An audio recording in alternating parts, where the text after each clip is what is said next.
Sa kaugnay naman na balita, ang turismo sa Davao City hindi apektado ng banta ng terorismo. Ang buong ulat ihahatid naman sa atin ng aming kasama ang si Peng Alinio ng Radyo ng Bayan, Davao. Peng, maayong hapon.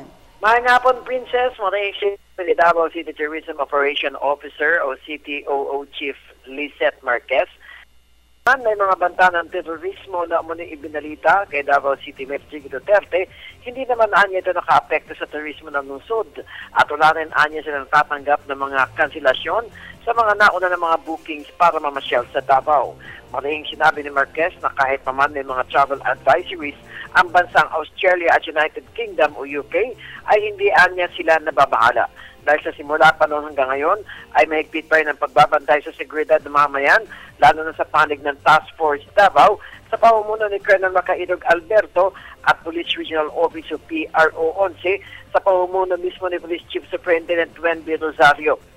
Samantala, mas pinaghahandaan pa ngayon anya ng lokal na pamahalaan ng Davao at ng pribadong sektor ang selebrasyon ng Kadayawan Festival sa dadating na Agosto. Anya tuloy-tuloy ang selebrasyon tulad ng pagpaparada ng mga floats na may mga palamuting sariwang gulay, prutas at mga katutubo sa kanilang kulay na kasuotan at ang indak-indak sa kalsada.